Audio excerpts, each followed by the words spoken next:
여의도 타임즈 시간입니다. 개장 전에 아침에 나온 증권사 리포트 두 종목을 설명해 드리고 있습니다. 두 종목 다 앞으로 주가 상승을 위해서 좀 든든하게 뭔가 기회 요인이 있다고 하는데 그 기회 요인을 함께 살펴보도록 하겠습니다. 자, 첫 번째 종목 말씀드릴게요. 자, 여의도 타임즈 오늘 첫 번째 종목은 DLENC인데 DLENC 좀 낯선 분들도 있을 겁니다. 왜냐하면 대림 산업에서 이제 인적 분할돼서 나온 건설 사업을 영위하는 그런 기업인데요. 아마 그렇게 또 따지면 또 친근하신 분들도 계실 것 같고요. 어찌됐건 DLENC에 대해서 투자 의견 매수 목표 주가를 15만 원으로 새롭게 제시했습니다. 이 증권사 애널은 새롭게 목표 주가를 제시한 부분이라서 좀 눈에 띄어서 골라봤고요.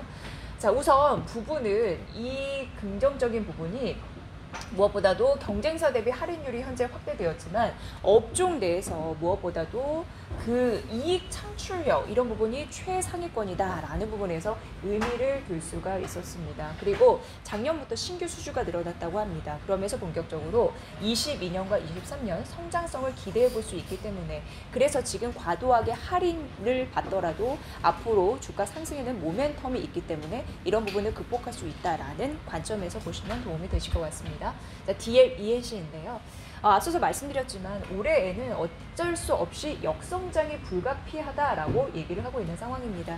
올해 여기 이제 매출액이나 영업이익 보시면 전년 동기 대비해서 다 감소할 것으로 추정이 되고 있는 상황입니다. 왜냐하면 이게 쉽게 얘기하면 작년에 워낙 잘했기 때문에 그래서 올해 작년 대비해서는 좀 체감 온도가 낮을 수 있다라는 가능성인데 작년 같은 경우는 프리미엄 브랜드 아크로솔 포레스트 매각 때문에 일회성 큰 이익이 인식이 되어서 이렇게 이제 판단되고 있는 상황이거든요. 그래서 올해 역성장은 불가피할 것이다. 그러나 그럼에도 불구하고 작년 하반기 같은 경우에 그 기준으로 수주 잔고가 다시 늘어나고 있는 상황이고 작년과 그리고 19년도 분양 물량이 늘어나면서 올해가 저점이 될 것이다 라는 부분입니다.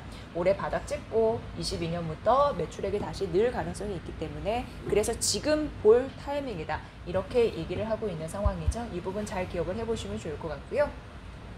건설 업종 내에서 기회 요인 발굴 목표 뭐 이게 어떤 얘기인지 알아보도록 하겠습니다. 지금 유동성이 좀 풍부해진 건설사 입장에서는 새로운 먹거리 찾기가 한창이다라는 부분인데요. 우선 DLENC 같은 경우에도 전략의 핵심은 업종 내에서 새로운 기회를 찾겠다라는 데 있다라고 합니다. 핵심 먹거리는 주택 비중이 될 수밖에 없습니다. 주택 비즈니스에서 뭐 여러 가지 개발을 하고 정비 사업 비중을 높인다. 정비 사업 같은 경우에는 재건축, 재개발 이런 느낌이다라고 보시면 될 것 같고요. 그리고 자동 설계 기술을 구축하고 뭐 ESG 강화 기조를 위해서 뭐 수소 사업을 추진하겠다. 여러 가지 그런 전략들을 내놓고 있습니다. 그런데 이런 부분들은요. 경쟁하는 대형 건설 업체 대비해서 차별화는 크지 않다고 합니다. 그래서 이게 주가를 할인할 수 있는 요소로 작용된 것도 맞습니다. 그러나 이 증권사에서는 중기 전략 발표가 진일보했다라는 것으로 판단하면서 여기에는 의미가 있다. 사실 이전 대림산업 같은 경우에는 건설 비즈니스에 대해서 좀 애매한 그런 입장을 취했다고 하는데 이제 인적 분할된 이 DLENC 같은 경우에는 확실한 건설 목표라는 부분이 있기 때문에 그런 부분에서는 진일보했다라고 판단하고 있다고 합니다. 신규 수주에 대한 의미가 좀 각별하다고 하는데 이게 작년이었습니다. 신규 수주 19년 대비해서 50% 증가한 것으로 나타나고 있는 상황이고 이게 이제 신규 수주 회색대인데 앞으로 조금 더 늘 가능성이 있는 상황이고 대림 건설 수주 신규 수주로 봤을 때 주택이 80%를 상회한다고 합니다. 주택 모멘텀은 굉장히 매출액과 영업이익 단에서 중요한 의미이기 때문에 이 부분으로 긍정적인 포인트를 찾을 수 있다라는 게 애널의 해석이었습니다. 주택 신규 수주가 확대되면서 고수익성 이런 부분, 그러니까 외형 성장과 함께 고수익성을 유지해야지 된다라는 부분인데 이게 바탕이 되려면 주택 신규 수주가 늘어야 되는 그런 상황이다라는 부분이죠. 그런데 DLENC 같은 경우에는 대림산업과 달리 앞서 잠시 말씀드렸지만 전형적인 건설사이기 때문에 주택 매출액 이런 부분이 중요할 수밖에 없다. 더 민감할 수밖에 없다라는 부분입니다. 그런데 올해 DLENC의 수주 목표가 11조 5천억 원 중 주택이 8조 5천억 원이고 매년 8조 원 이상을 상회해야지 그런 주택 신규 수주를 확보해야지 작년 수준의 실적이 달성될 것으로 예상이 되는데 이게 올해에도 긍정적인 이유는 최근 정부 정책 쪽에서 약간 규제에서 그래도 좀 풀어주는 그런 부분을 좀 선회하는 흐름들이 나타났습니다. 나타날 것으로 예상됩니다. 주택 공급 확대 기조 그리고 몇 가지 이슈. 이 몇 가지 이슈라는 거는 최근 굉장히 논란이 불거지고 있는 LH 직원들의 투기 의혹 그런 부분이 있으면서 주택 안정 공급망이 좀 흔들릴 것으로 걱정이 되니까 민간 쪽에서 공급을 좀 확대하지 않을까라는 기대가 있거든요. 그러니까 민간 분양이 확대될 가능성 이게 또 중요하게 얽히고 있거든요. 그래서 작년보다 올해가 훨씬 수주 환경이 개선되지 않을까 이런 가능성을 언급했습니다. 그래서 DLENC가 긍정적이다. 새롭게 커버리지를 제시하면서 목표 주가를 제시한 겁니다. 이 부분 판단해 보시죠. 자, 새롭게 15만 원 제시했으니까 이 부분 기억해 보시고요. 자, 두 번째는 포스코 가보도록 하겠습니다.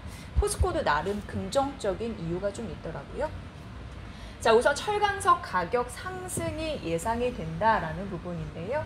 근데 1분기 원재료 투입 단가는 좀 어느 정도 상승이 예상이 되지만 그래도 공격적인 가격 인상 정책이 시장에서 만약에 수용이 된다면 뭐 스프레드 확대가 예상이 된다라는 부분입니다. 동시에 양호한 내수에 따른 견조한 판매량 이게 긍정적이라서 결국 3년 만에 이걸 되게 중요하게 여겼더라고요.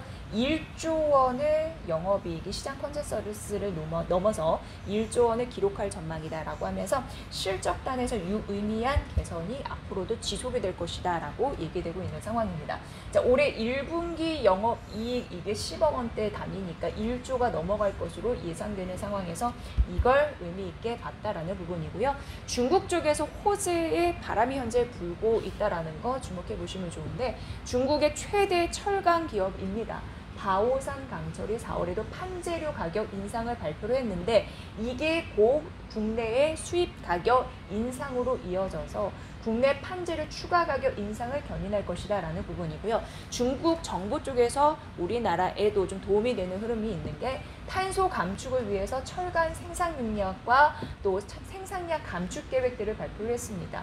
이에 따라서 올해는 중국 철강 시장으로부터 공급 확대에 따른 수급 악화 우려에서 벗어날 가능성이 있다라는 부분이고요. 중국 쪽에서도 초미세먼지 엄청 신경을 쓰나 봅니다. 그래서 대기 오염 개선을 위해서 철강 생산 규제 더욱 강화하고 있기 때문에 이런 부분도 우리 입장에서는 철강 시장이 긍정적이다라고 지금 판단했습니다. 정리를 해드리면 포스코는 목표 주가를 45만 원으로 기존 38만 원에서 올려 잡았는데 전 세계적으로 철강 수급이 타이트하게 유지된과 동시에 중국 또한 본격적으로 생산 감축에 나설 것이라서 그래서 하반기까지 타이트한 철강 수급이 유지될 전망이라서 포스코는 낙수 효과를 받을 수 있겠다라는 전략이었습니다. 연간 수익성 개선 가능하다라는 부분으로 목표 주가 상향 45만 원 얘기했으니까 이 부분까지 살펴보시기 바랍니다. 기대 요인이 둘 다 있죠. 오늘은 포스코와 DLENC까지 설명해 드렸습니다. 여의도 타임즈 시간이었습니다.